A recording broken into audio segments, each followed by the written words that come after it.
In a peaceful setting on the banks of the Tennessee River, November 1864. The sound of cannon fire roars through the woods as soldiers in blue face their enemy in gray. Miles away, and almost 100 years before the Civil War, the sounds heard in the East Tennessee forests are of fife and drums. As a volunteer militia marches toward battle for American independence. It's a time machine, the human drama of American and Tennessee history that comes to life again for students and families in Tennessee state parks.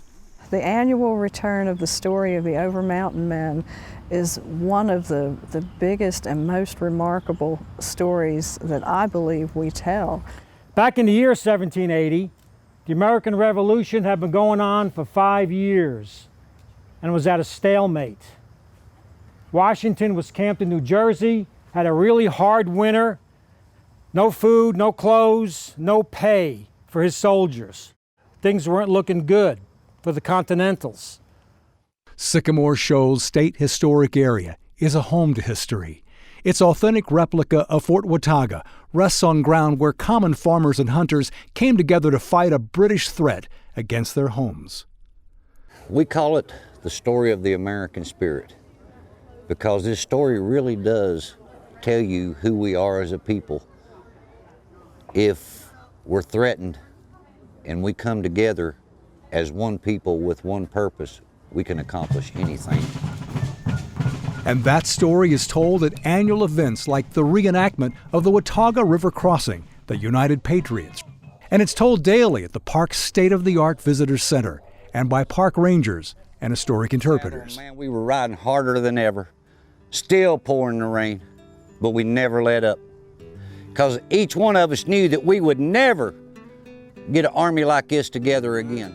I've heard them tell the story to families and people that come here to the park to hear about it, and it never gets old. Every time I hear them speak, I get this lump in my throat. So as we charged that mountain, we were screaming our brains out, just like the Cherokee.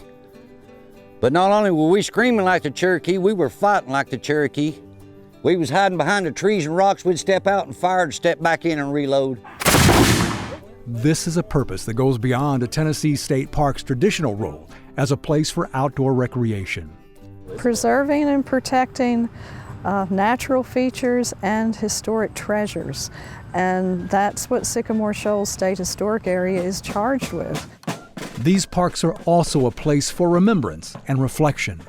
While one celebrates history that led to creation of a new nation, another historic park halfway across the state recognizes a time when the country was torn in half.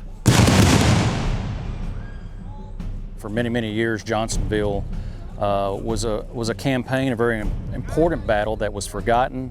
And now with the park and the rejuvenation of the park with our new visitor center and a lot of the interpretive programs that we have that are happening as part of this, it really reintroduces the public to this battle that was late. It happened late in the war. Johnsonville State Historic Park is on the site of what was an important river and railroad supply depot for the Union Army during the Civil War. That railroad was key to delivering supplies that came to Johnsonville by the Tennessee River, shipped through Nashville, eventually to Chattanooga, and on to General William Sherman's troops fighting in Georgia. On this day, students from surrounding schools hear the story of what happened on the park's hallowed ground.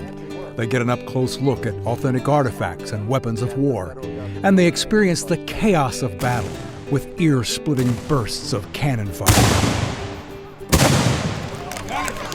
Oh, they're loving it. They love the cannon shooting. They can't wait to see the medicine, the infantry, the candle dipping, and so they're very excited. This is more hands-on instead of just pounding knowledge in that's out of a book. The students also get to enjoy the lighter moments of Civil War camp life, courtesy of a reenactor and their good-natured teacher. And make up a song. Let's hear you.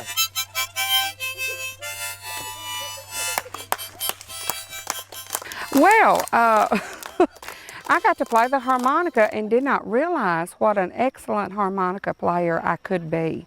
So yes, I may be on the Grand Ole Opry or something before you know it. We stopped and we forced the retreat of the most powerful army in the whole world. And then we turned around and came home.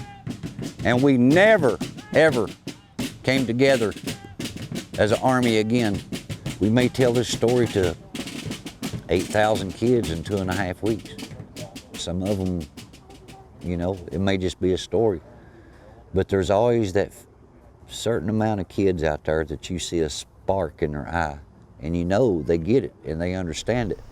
What visitors to Tennessee State Historic Parks are coming to understand is that the woods in which they hike, the waterways they fish and swim, and the fields they walk and run across all have a story to tell. It's so important to myself and our staff, our excellent interpreters, all of our volunteers that make up the militia that spend their time here telling the story, to really make sure this story isn't forgotten. A story that tells us who we are by showing us who we were. We never, ever want this story to die.